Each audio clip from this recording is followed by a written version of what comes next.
teach gach daine seo an ihe dernach agus tá canna beag beorgum on Franciscan Well Hubbard when she is sonig. I'm going to have that at the end of the night so I can say slán to tea all and Guramahagiv. I'm absolutely delighted that so many of you stuck with it and I hope you got something out of it. I got lots out of it from the point of view of experience. I keep going back to that, and this is true for all the Zooms. All the time I just think, God, if you could be in front of people. But anyway, here we go. So, some of the rhymes. Do couple is po. Do couple is po. Trí cahar brog lahar cúig sé cupán té seacht ocht shanavan vocht me de kiste te. The Korah, two people meeting. Di a gut dismer a gut dismer a gut dispadric tan la goma gohanava shat tashe gohali. So you have the greeting there and the little Korah about the weather, and I'm sure. Brella. Somebody's Brella, you want to wish them a happy birthday. Brella, Brella. No, it's very hard to start off a song, even happy birthday. Da, da, da, da, da, da. Brella on the wit, Brella on the great, Brella on the akara, Brella on the wit. So you can do Brella on the wit or La Breha on the wit, the La Breha on the wit. It's kind of hard to squash it all in. This was the one I always loved, this ancient one that I told you at the very start, the bilingual one that I did in school, Fado. The poor old goose gets his comeuppance in this. Gay is a goose, in case you think I'm killing off people of a different sexual persuasion to myself. I'm not. This gay is a goose. Yesterday morning, I killed a goose. Varig me gay. The knife was too sharp. Being skiing, rogier. I cut my finger. Jaar me mover. Began a kamarak a gunte and flawed. Began a kamarak a gunte and flawed. Began a kamarak a gunte and flawed. Can vahom me, even me out. Is so vahirin a licket to cunane me. So vahirin a licket to cunane me. So vahirin a licket to cunane me. Avurnino mahelike. Kneel to it and I hand the post. Kneel to it and I hand the post. Kneel to it and I hand the post. Reveg to three, dear beg to more. So vahirin a licket to cunane me. So vahirin a licket to cunane me. So vahirin a licket to cunane me. Avurnino mahelike. Even that much now. Easy enough to get going, and there's the lovely call and response bit if you're doing it with a crowd of older young people is coming. Havilin. Christmassy ones. Just one of the Christmassy ones that Christmas is coming, the goose is getting fat. So you're putting money into the old man's hat. Tá nolig ag teacht. Tá nolig ag teacht tá an hé ag gairí ráur. Tuair pingen aháin don sean din na dó. Muna bhuiile gut pingen beg le fingen ceart go leor. Muna bhuiile gut le fingen benach dé ort a store. Now, a couple of the well-known Gaeilge scale nursery rhymes. The Paddy O'Brien. I'll give you the title, Asperla, and then I'll go into it. Gaeilge. There's no need to say them. There's no need to say them in English. So, Humpty Dumpty. Humpty Dumpty falla ard huas. Humpty Dumpty the hitche an nuas. Hanig fare van ri a gappelini ac vi Humpty Dumpty in a smiderini. And then obviously the other nights that I was doing them, you know, you can speed them up and you can kind of wrap them and everything, but that's up to yourself. Jack and Jill, Sheila gus Sean, Quick Sheila gus Sean so Saran Gunakan, Kun Buckhead Ishka a oil on. Hit Sean gut traum is rottige Chaun, hit Sheila na yig le fana. Hey diddle diddle. Hey diddle diddle an cattic shaint fiddle. Har an jalak de leem an vo fiún. De gar an gairí nor a honnig sé an sport is dimmig an vies leis an spoon. Oh, Little Miss Muffet. Her Irish title is Gobnacheen Og. Gobnacheen Og na si hurtog. Egihe min kirke am te. Anik shanduanala. A higlehi tamal frab gobnet. Is dimik shile. And the last one of these is Little Jack Horner. He has been given the title of Gaeilge of Seaneen Beag O'Huine, Little Johnny Green. Seaneen Beag O'Huine. Seaneen Beag O'Huine, Hig Shesa Huine. Egihe Piog Nulug in A. Hag she Ordogesteach Haring Pluma Amak. Na Bukil Bramishe she. So no, that's a few more rhymes and so on. No. The last of these kind of things, and one that I have got fantastic mileage out of over the years, with children and with adults alike. Children usually maybe in schools or wherever or in the libraries, and adults at the right time of the night in a pub, when they're just drunk enough, but not too drunk to be too messy, we do the Three Bears rap, and they're answering back. They're doing the Papa Bear, the Mama Bear, and again, of course, works way better if you're standing up and you can really act each. So, and the call and response in that is the bit. So I'll just do the Gaeilge of it now. So it's the Three Bears, and it's in the form of a rap. Now I won't go super fast. Fado, fado, fado, Gaeilge na gno the vi Tree Bear. Sha, Tree Bear. Vi mama bear, papa bear, agus Bobbeen Bear. Sha, Bobbeen Bear. Coig an trúr sa cuile sab the read kaint is sa cugger. Nor a hánig cálín bíge beag le grúig á the orga glé, knack si ga oer, ag frag granív boer, so stack lay.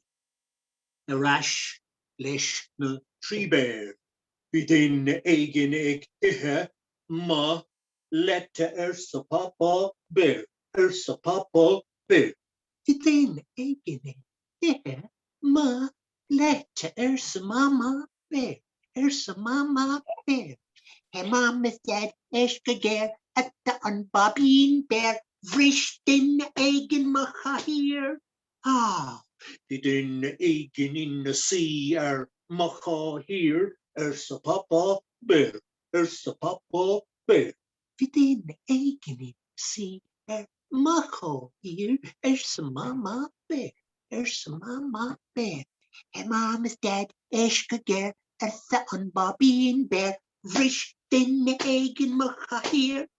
Oh, within eigen in the lee malaba tetoli, sa papa bear, sa papa bear. Within eigen in the lee malaba tetoli, sa mama bear, sa mama bear. Hey mama's dad eskeger at the Bobbeen Bear, vrishtin eigen macha here. Ah, Huishi kini nor la praba, the slim she as an lava, stim mix she lay. Slon, slon, slon, slon, slon, slon, lat, so papa bear, so papa bear. Slon, slon, slon, slon, slon, slon, lat, again for the Queen's Wave. So mama bear, so mama bear. Hey mama's dad, eshkager, the Bobbeen Bear. Agus sin muiscéal Faoin na twibe. O sin rap na drí bear an ish, agus seo blinge isce the fádrig, and what's coming up? We'll go from the totally ridiculous and to the slightly more sublime. Okay, lads. You know the story of Lowry Lynchuk. I mentioned it in passing one of the nights. The king with the long hair, one of the most famous stories, especially for children in the Irish folklore. The king with the long hair had, in some versions they say he had a donkey's ears, and other versions he had horse's ears. It doesn't matter. I go with horse's ears. And there's the key words in the story are obviously gruig, ada, long hair, gruig ada, clúsa múra fada, clúsa múra fada, noire. The king was ashamed, noire. And then the young man, who was the main man in the scale, agla, dread, fear. We'll chance it. We'll see how it goes. And now I haven't a clue how long this is going to take or a bit, and I'm going to take it fine and easy and see how it goes. Lowry Lynchuk. Vír iawn fodó in éire. Lowry Lynchuk a benim don rí sin. Agus ví rod anna et. Strange, et. Mar an rí seo. Ví gá clúis copular. Nadir cadahála cur caileach malachta nuair a bhí sé óg was there a witch's curse ní lisgum ach bhí gá clúis copular. Agus tuisc go raibh gá clúis copular. Bhí náire an downer, So dá sé a chuid grúige anna ada. Agus cur sé na clúsa sios an steach, agus cur sé an grúig hána clúsa. Agus ceangail sé ribíní nuair a dhéigin timpeall. Bíné an céad comb over riamh is star na hair. Comb over anna bhú. Ach, agus rí anna bhaidí ann ó bhí sé go má bhí na daoine bras astais. Ach gach bliain cosúilm san is. Bhí a chuid grúige ag éirí mochalach agus sais. Ní raibh túsna deire leis so bhí barbóir. Barbóir an focail céanna as béarla, barbar. Barbóir taptaisteach go dtí an palás nó go dtí an dún ina raibh an mhína chun. Agus nó ghear sé grúig an rí, ach nuair a bhí an grúig a ghear cadahála amach leis na clúasa. Cólua agus bhí an grúig gheartha agus na ribíní agus gacrod curtha ríis ag an rí ar a ceann agus na clúsa i bholach hidden, na clúsa i bholach ríis. Cúig an barbóir bocht isteach a seomra eile agus ní na saidúrí ag fannacht istigin sin agus buin siad a cheann de. Agus cúig an barbóir agus a ceann isteach sa loch in aice leis an pálas. So bhí sé seo ag tarlú gach bliain, éon bhliain, gá bhliain, trí bhliain. Feadh 10 mbliana. Agus thosaigh na daoine ag caint. Bhí na daoine ag cogur mogur lena céile haig. Féach gach bliain cén barbóir isteach ach ní hagan éon barbóir amach agus bhí na daoine rá. Tá éigin mí ceart. Something wrong here. Tá éigin mí ceart an sa. Agus tar éis an 10 mbliana after 10 years. Ní raibh fonn ar éine dul chun grúig an rí a ghearra. bhí sé níos measa ná COVID lockdown. Honest to God.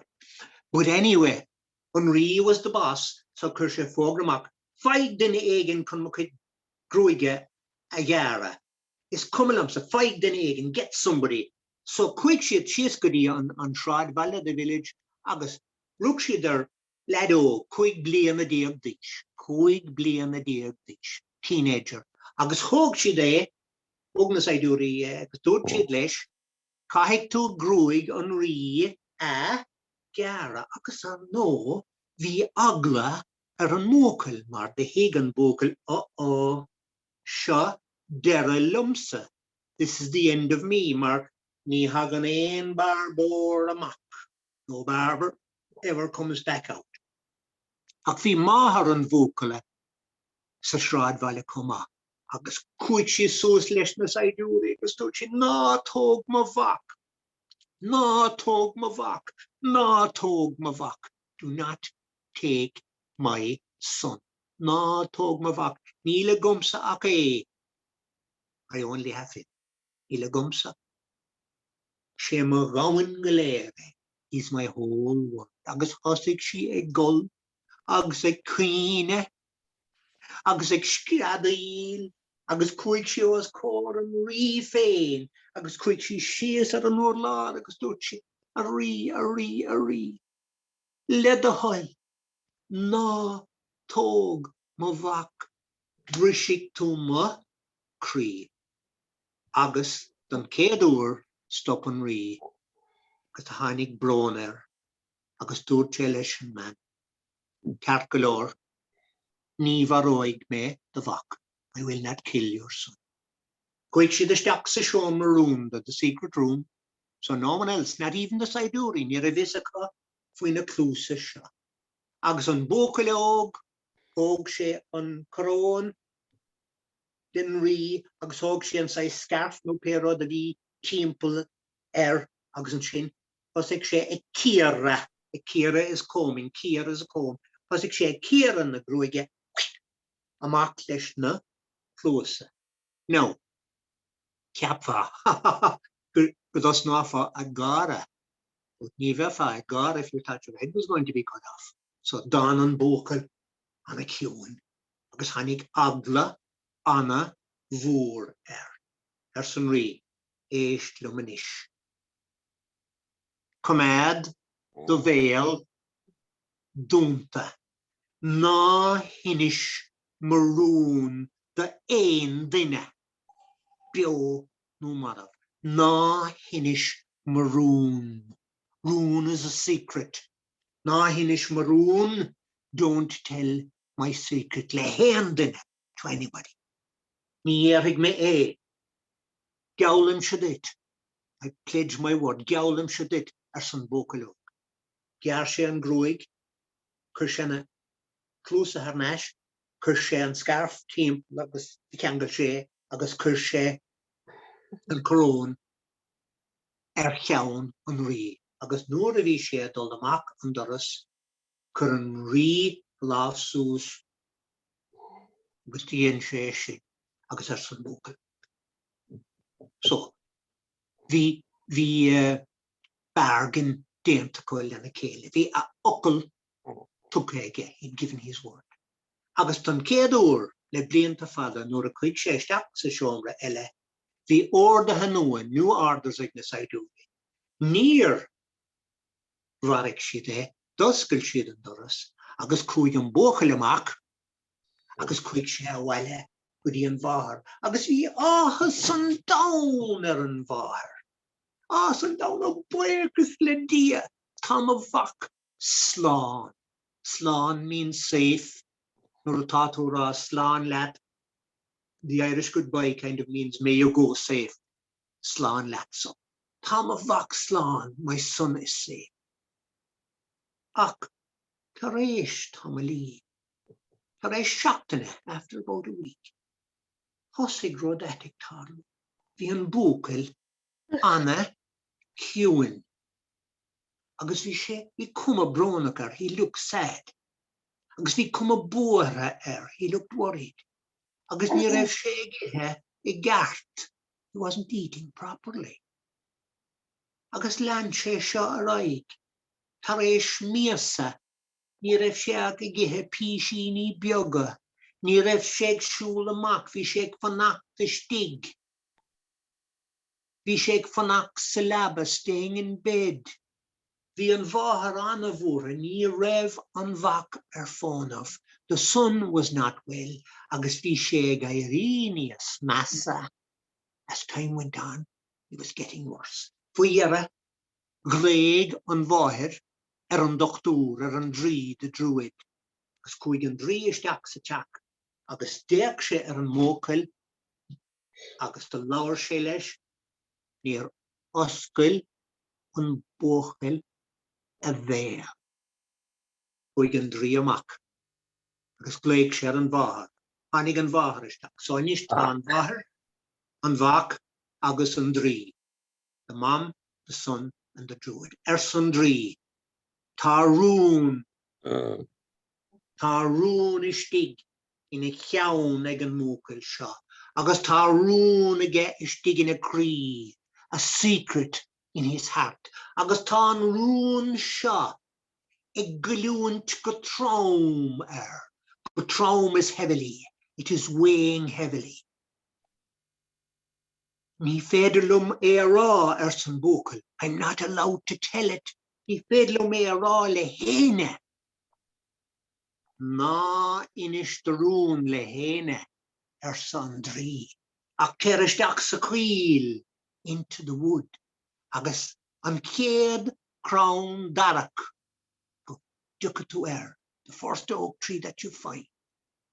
Inis de rún leis an crown. Inis de rún I gogor in a whisper.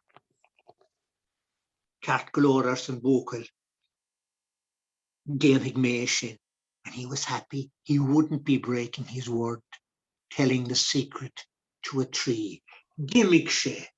Bhí sé tar seach tréachta, mar bhí sé tar éis beidir ganú trí bhí gan a bheith colla gart, nó ag githe gart. So he dragged himself síos an bóthar, agus síos an glán, agus isteach sa cuil, agus de hiúil sé isteach, go dtí go bhfuair sé crown darach.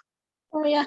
Agus chuir sé lábha timpeall ar an grán, agus chuir sé cheann isteach an eaglis grán, agus tú leis grán.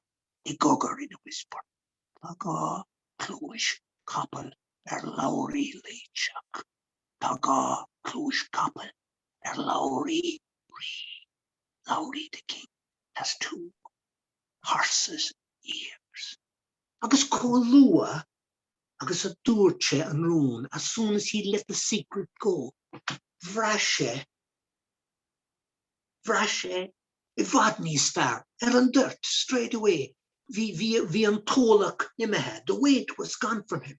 Agus nuair a bhí sé siúl abhaile, bhí a crí ag ardú, his heart was rising. Agus nuair a bhí sé ag siúl isteach an doras, bhí linner in a hole. There was a sparkle in his eyes, agus bhí as an down ar mam, agus thug sí baró mór dó, agus thug sí about 5 póg dó, agus dó sé stop, mam, tá ocrasú fása chum túir dom bíal inithe. And she knew he was going to be all right. He was back to his old self. Bhí an solitans na súile, agus bhí guile ina bhotach, agus thosaigh sé githe, agus tar éis seachtain in caiitíise after a fact, bhí sé go bráis. No, that would have been it. Ach, haar timpeall ar an am seo, bhí féasta mór atach the big feast, balás an rí. Agus bhí an critere, a harpist, a fáil réig den féasta. Agus bhí sé seo ina ceol tóirúnta, the king's favourite harp. Agus bhí sé ag olabhú óráin den féasta, preparing his songs. Agus péad a hála den crit, the bhris an piece of aimend atá ar a bhar, the top piece of wood. I'm not an expert on harps at all now. Ní lisagum ach tá sa give an piece I hen mar sin ag an bar. Agus bhí an féast ar siúl is the mark tomorrow night. Oh God, what a time for this to happen. I'll have to get a new piece of wood. Hóg sé a chuid sána agus rodí den taishin, his bag of tools, rí sé amach sa cuil, Con piece no I car stop and critter. Where did the harpist stop to select his piece of wood? Egandar moor at the big oak. Agus the Gaeilge go on, the branch on, a crumishi is bending down over the woodland. Agus the curve all like session. She name of fiesa aimed.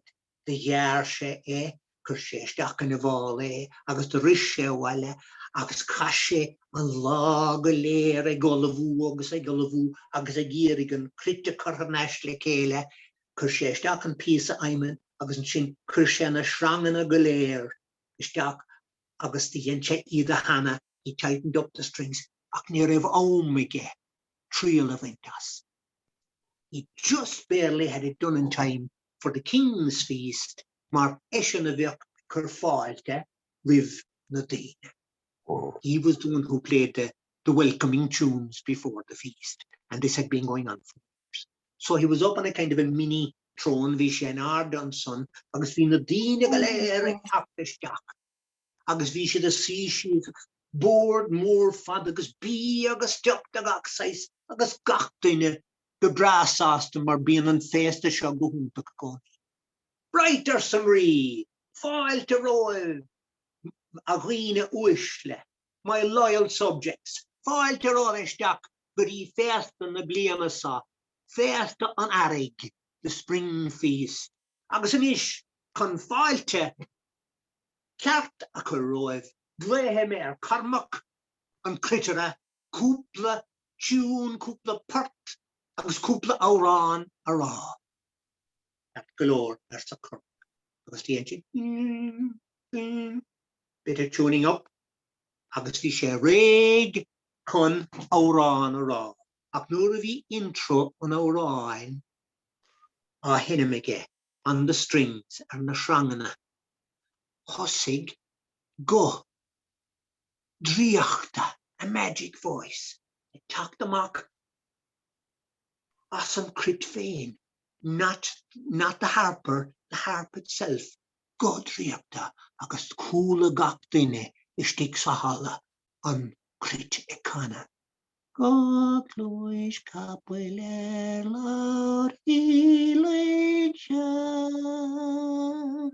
God lois capeler lauriri. God lois capeler laurili. God lois capeler lauri.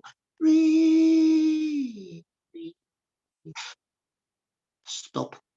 Gake. When Cormac and Critter a law of the great Stuchini Misha Dorte. Agus the Hass and Ree. Agus Finadine Galere a fair and Sus. Agus Hasagiv nor of Ian Roon. Ian Orgamin Rod Fairun when there's a secret. The instant I see is Segdine. People kind of half know it, but they don't want to say it. Agus hig she'd get there, we could all be in trouble now. Near Evan Carter. Mar hosig, Laurie Lynchuk, a queen. Agus fi na diora, ag shililish. Fi a aig, fluch le diora. Fluch le diora. Agus le town, noire, woor. He was utterly ashamed. No, be a quarter of a Dutch after a while. Don't be worried. When she de, and corona agus Kersheshis or an morde. When she de, and scarf more. Agus hog she a quid gruige sheer marshin, agus a mock, lesh an da, close, copper. Agus hosig na dine, galere, ag fiac and sus. Agus near it in a abel to lower, nor vi aglara.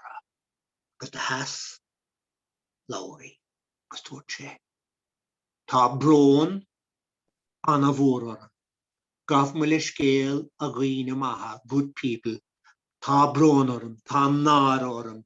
Varig me dine. I killed people. Tishk na close shot. Ni varoig me ene ele. I will never kill another person over it.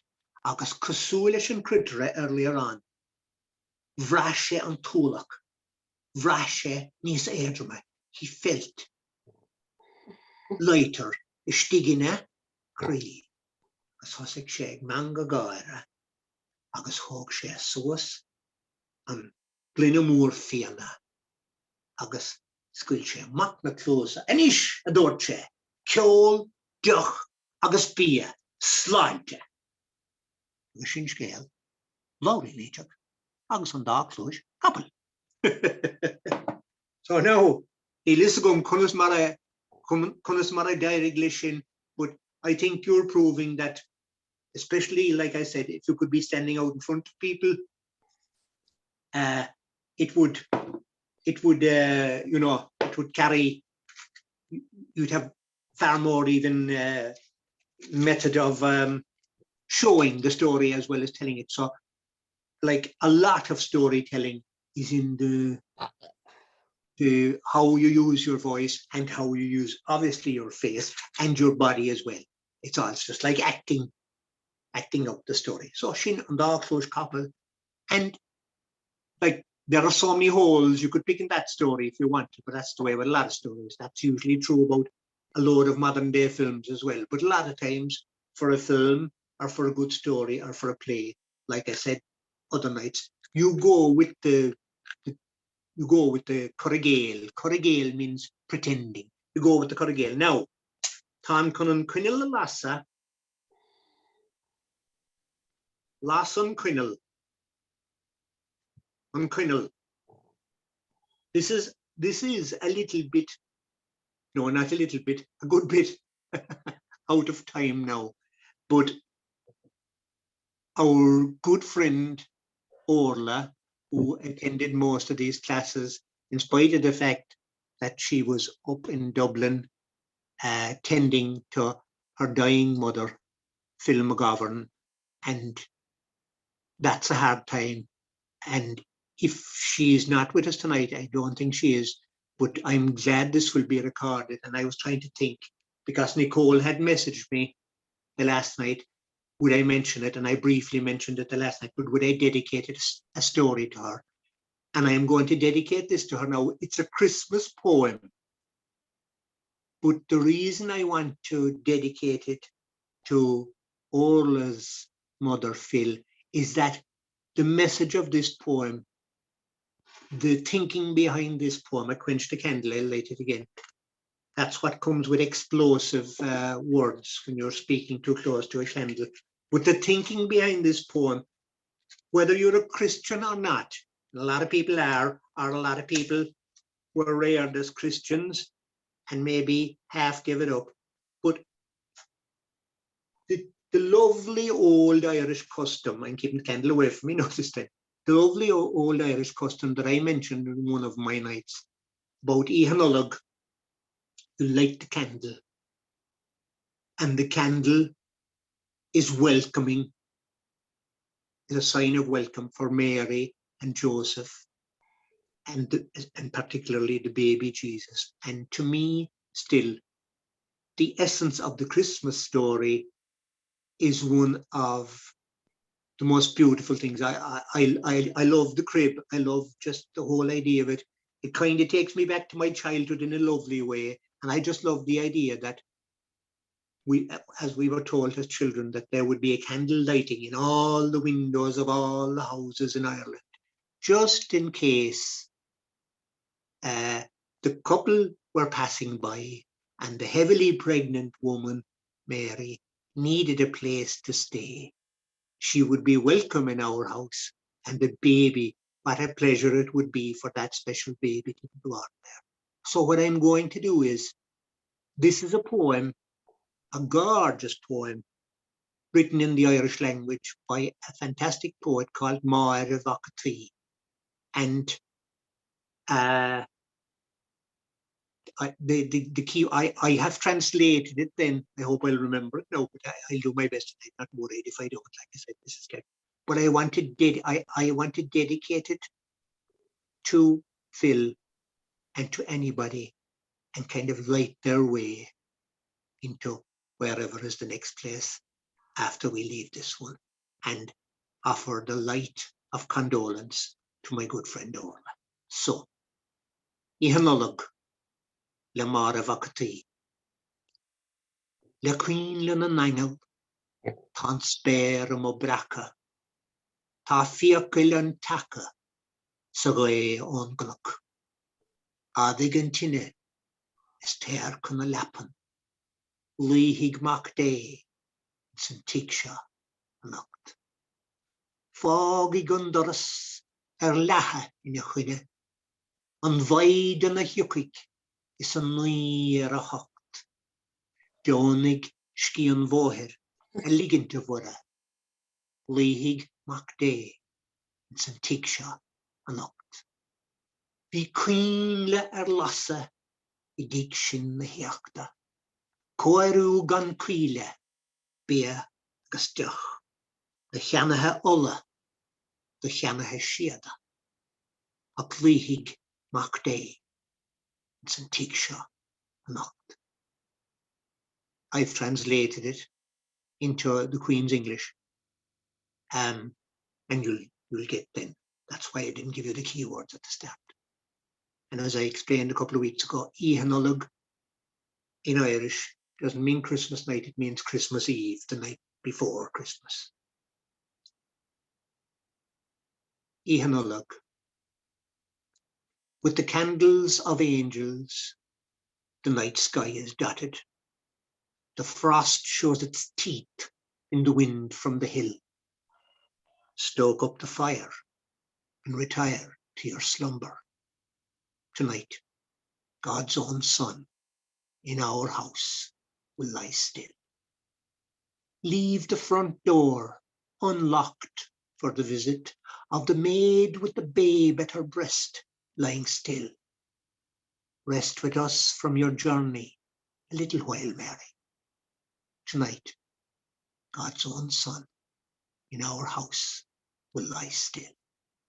The candles were lighting in the inn of the welcomes. Finest food and best wines were the fare on the bill for dealers in oil and wealthy silk merchants. But tonight, God's own Son in our house will lie still. Sovnes Shiri, the Phil. Gromagov wanted to do that. Keeping an eye on the clock, we'll go from the sublime back to the ridiculous in the time-honored tradition. What else have I found? Yeah, I gave you all those things I did. Oh yeah, I'm going to chance. I think this might be my last one. And because I want to toast you all at the end of the night anyway. I did Laurie Lynchuk, and most people knew the bones of the story already. I'm going to do a story now that maybe Ray may have heard it in the Yarn Spinners, and I'd say that'd be about it. It probably will be new for everybody else. And it's a simple enough story, and a lot of the words that I have used for the last 6 or 7 weeks would come into it because there's a journey. I'm going to give the main points. The main points is Dine Gobronach, a sad person, Ag Tashta like Shul on a journey, Okras Ufasach, a fierce hunger, Stak Sakahar into the city, the busy city. And the whole crux of the story is this person is accused of stealing something in the market in Cork City long ago. And a judgment has to be made sahuat in the court. And Brehev, the judge, and Gaeilge Brehehuart will say Kiontuk or Nav Kiontuk. Kiontuk is guilty. So I've given you very little. I'll throw in the odd word of English as it comes to me. This actually was a story that I got in the best way of all often to get things is by pure chance. There's a fancy word for that? Serendipity. And I happened on this book, and the front cover was actually, it was a hardback, but it was only half a hardback. Well, it was a hardback, but it wasn't a hard front, because the front cover was gone off it. But I found it in an old cupboard in the school where I was working, and it was a book of Burmese folk tales. And God, I got 2 lovely stories out of it. The only thing I did, I didn't really see the point in me trying to tell stories of Burma, a country I knew nothing about. So I took the bones of the stories and brought them to Ireland. And this was one of them. So the telling of it is this. Fado, fado, fado, fado. In ear her Corky, the Vigorta Elle, another famine, because there were many, many famines before the Gortamur. Agus fi Farawan in a Coney, in ear her Corky, ni lisgum kenat, better he's sonat in a Welsh Gibberin in ish, ni lisgum as coma. But the vad sheer anyway, Cush Costa, Cush Farage. Agus for gach dine da clown boss. Everybody in his family died. Near a vein rod fakige. Near a vein veer cree briste. Agus vi she wignuk, agus bronuk, agus an tain plan a vi again. Near a vein rod chimplan, near a vein ober. Near a moran bia, no work, no food. Shulhig me, adoche. Shulhig me. I will walk. Goody kahar, korkui. Agus quick she goody an kofla, goody an meal bin a cofado, where they keep the bag of flour or the bag of yellow meal. Agus stig an shin near a faka, about mama wine, a double handful of yellow meal, shin and made of fakeke. Kurshe istak in it, poka a kota, near evan kota garova, agus hosik she ek shul, agus vi she ek shul gat la, agus a togen piece of bioga, den minvui, agus a ihe gmaul, agus ag ol iske os na shrahai, out of the stream, agus cuddle she gaki his suckley in the ditch. Nilis gum keko fada is a hog share. Kerala, Koigla, Shela, nilis gum. We'll say Shela. Tare Shela. Hanik she go kahar korkui. Now niliskum 18th century bed nilim kinte. Kenom tanch Gaeilge. Agus fi she ter shock worn out, exhausted. Agus the ocrus ufasaker, because he had eaten so little all the time he was walking. Agus kurshe lavashtak safoka. Agus ni refake istig. Up dornin biaguan, about a couple of finger covers of unminvui, of the yellow meal, the Indian meal. Agus kurshe e harnash in a foka. And he said, bake she gum istig sakar. I'll have it inside in the city. Agus huel she stak sakar. Agus the gwine marshin, Kirkig in 1782, Dermid, I don't know, I'm making that up. Vishek Asula New York doing it. Vishek Fairkit, Erna Tehemura, Agus na sluit the crowds ag shul she's Agus on glor galer, gach dine ag kaint, dine ag gare, dine ag skradil, Agus shul she team na karak. Agus team na karak didn't know where he was going. Near evan kahar komur an urshin is a tashenish. It wasn't as big then as it is now. Agus hanik she goody shride in a rev Maraga, a street with a market. Agus vi gakroder dealon broga hati cloaky bia fian bjorn gakrod. Agus vi shek shoe agus tresh tamali. For she bolla bulla all in a beautiful scent, a beautiful smell, a tacht an os na shade. Agus land sé an bulla, fi sé cosú leis na bistó kids, land sé an bulla, agus kunnig sé an god. Vi fear an sin, agus vi stál aige, agus vi éisc á dhéal aige. He was frying fish ar tinne, agus vi fried fish, iasc fiochta á dhéal aige, agus vi an bulla, gohaling, agus vi dine tacht, vi scuine, vi ciúán das na héisc seo. Agus an fear bocht ó ar corcaí, the poor man, chuig sé suas na shráide, agus hic sé sias cos falla, sat down on the side of the street, in Acquisition falla, right in with his back against the wall.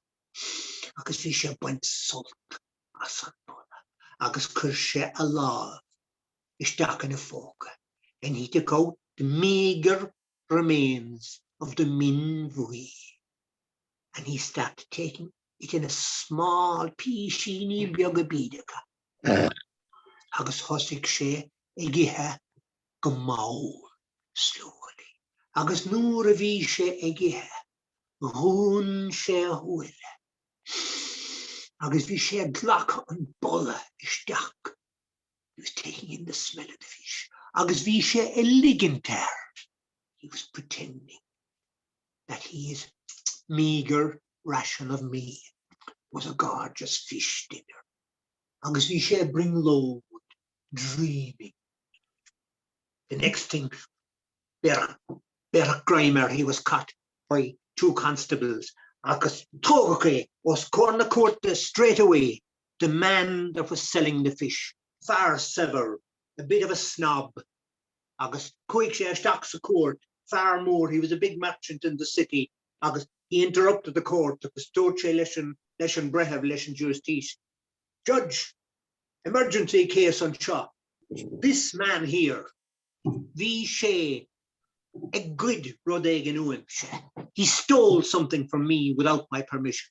Cad a good sé ersa an justice. What did he steal? Said the judge.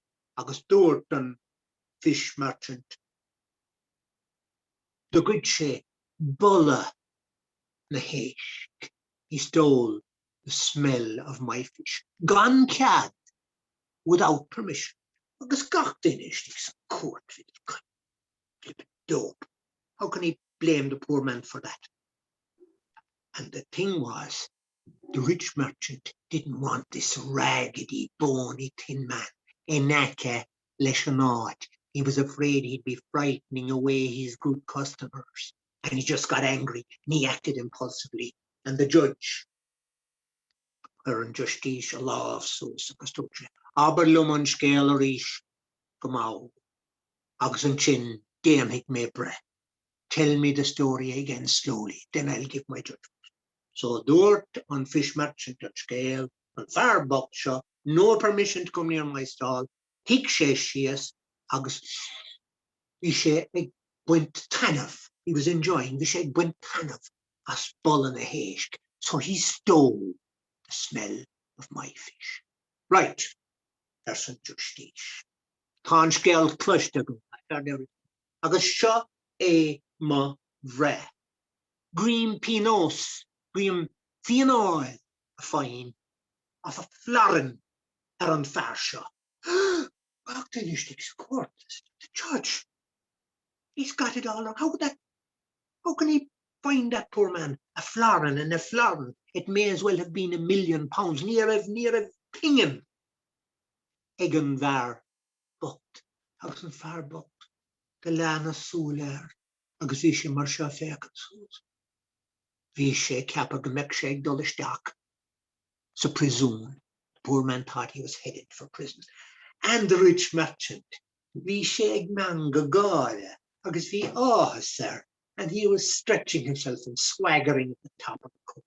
Ach an sin, the hóg an justice, amach an coin, an baun as a fóca. Dúirt sé, cur me fianóil florin ar a bhais, but I will pay the fine. And he held up the florin, the cur sé sús an flaran nos corna cúta, agus cur sé suas an ecin a fwy nóige agus bhí an grian ag tainna bhisteach sa court, and the shadow of the coin was falling on the floor, right beside the big, fat, greedy merchant. Now, son Justice, son Judge, Hogan Farbuck, bull in a hesh, gan cat. He stole the smell of the fish without permission. I find him a Florin. Now, tussa, tog, ska, an arrogant, agus a machlach as my court. Take the shadow of the coin in compensation, you greedy guts, agus imiglat, a mock as my court. Agus, tussa gach bine, ag bulla bas, agus ag gara, agus ag canna, agus an rud is farfrit Gaeilge. Hogan farshin, Hogan Justice, an farbuk do wile trano, agus hug sé argad do, hug sé ober do, ag ober in a gardín, agus ní raibh ocras an farbuk sin riamh, but he an lá go bhfuair sé bás. Sin éimeas Gael, tá béga ann agus bíag. We've it done, lads. Gurmahagif. Open it up, Cara, and we'll have an old word with the people. Gurmahagif. I don't know how that went. Oh yeah, we're on the what.